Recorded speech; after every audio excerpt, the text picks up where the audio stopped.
reduce your fever by 24 hours. Okay. Really, that's the bottom line. And these are how on earth is it going to help? Yeah, and these are expensive, I can imagine, right? Well, they can be expensive relative to everybody's budget. Yeah. I think it's expensive to be lied to. I think that's that's correct. I think that's very expensive. When you load up on food, you have to eat anyway. So if you load up on food that you're spending money on anyway, why not load up on food that would be more effective in the long run than taking something potentially toxic like Tamiflu? It just doesn't make any sense. No. People are poorly informed through the media, because ultimately what I say in the book, and what Dr. Mercola and I both agree on, is if you just watch the sponsors when you're watching your commercials, you will see that the media, the news, is all compromised. Yeah. At least in the United States and in Canada. I'm not sure what goes on in Sweden. They are here too. They are here too. Yeah. So it's all corporately controlled, and they tell you exactly what they want you to hear. Yeah. And Marshall McLuhan, who was a famous media scientist, household name back in the 1960s, he was a professor at the University of Toronto. Anyway, he was a genius, of course, but he warned everybody back in the 60s. He said, stop watching television. If you want your lives back, if you want to be able to think for yourselves, just stop watching television. Yeah. Yeah, I actually threw mine out a few years ago, so I don't do it anymore. So.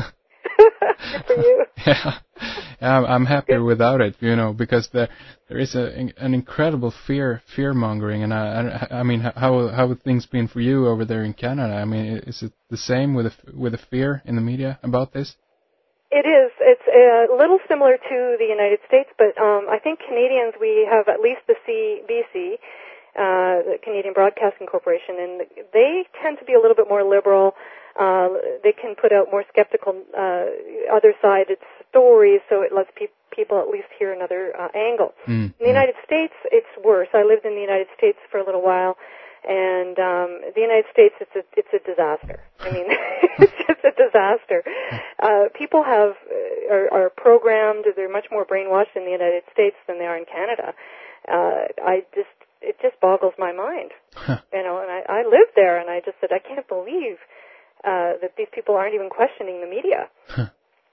And in Canada, I find more open-mindedness, and so I do see more skepticism and more receptiveness to the idea that the bird flu is a hoax. I see that much more often in Canada than I do in the United States. And I don't see it as much in the media in Canada as it is in the United States. So it's an interesting comparison. I know there's still so many similarities between Canada and the States. Yeah. But it just has to do with the media and who controls the media and exactly how they put the news out. They just don't have the choice to think otherwise. They don't have the choice to think that migratory birds coming into North America, if they had H5N1, they'd be dead. They wouldn't be able to get here. So what do you see? Do you think that this will this will continue, I should say, as it does now, or do you think that this will increase, the threat and the possibility of this spreading? Because, as you say, if this is a real thing that follows these trade routes, transportation routes, then there is a sense of a concern here, and if things doesn't get better, it will spread. Correct? Well, here's the thing: is I had spoken to a scientist who said to me, Pam, if you're near a sick animal, yes, you could potentially get a disease, but then it doesn't spread human to human. All right? This is the misconception that I think only helps fill the pockets of the pharmaceutical companies. Yeah. We have a different situation today than we did in 1918. We have communications. Okay, we have far more elevated hygiene than we did in 1918.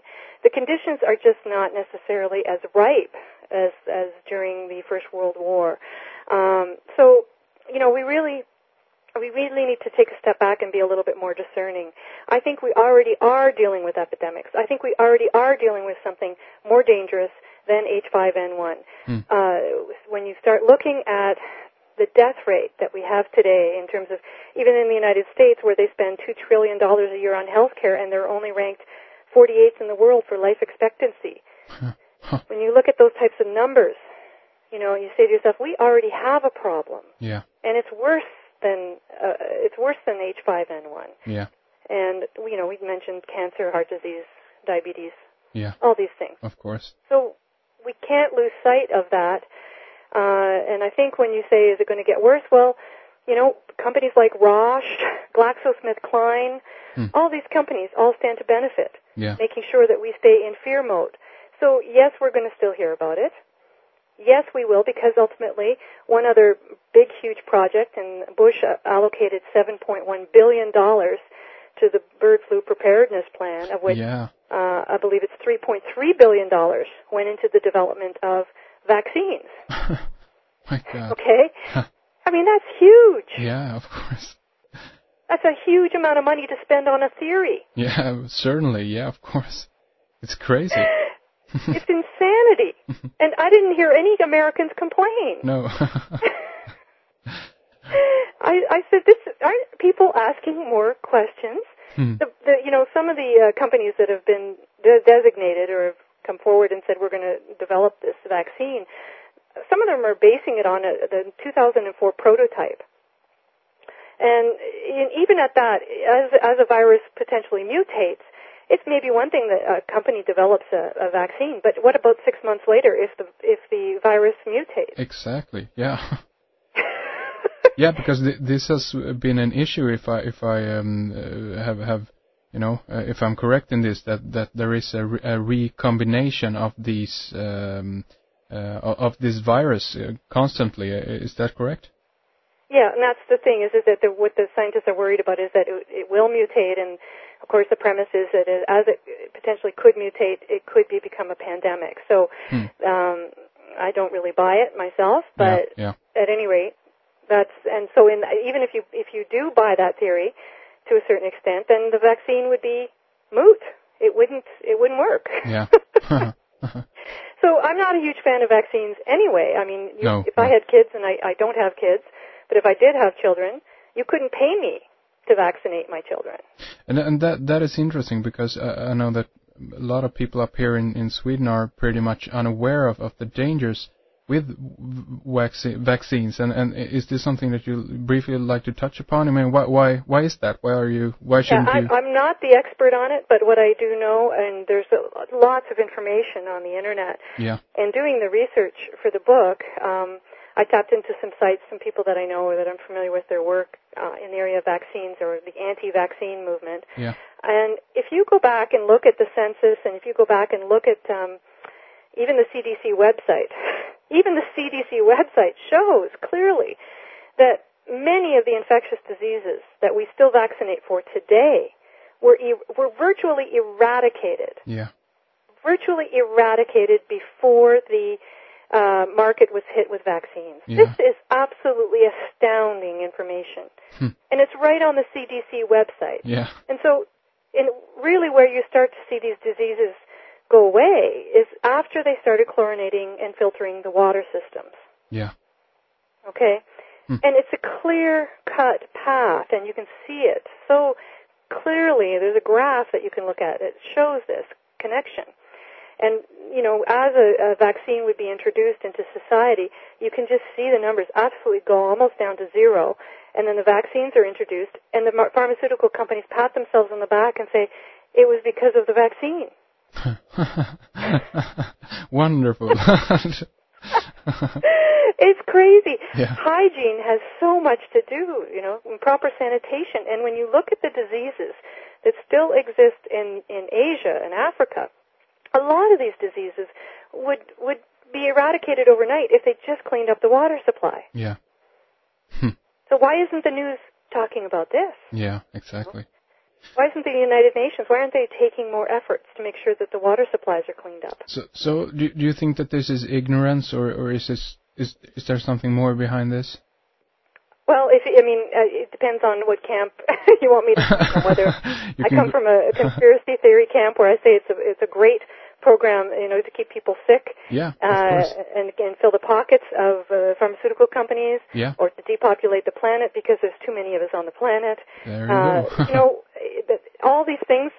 I listen to and I hear all of these things, and I'm not going to dispute any of them. Yeah. But I will say, in focusing on the problem, nobody is helped.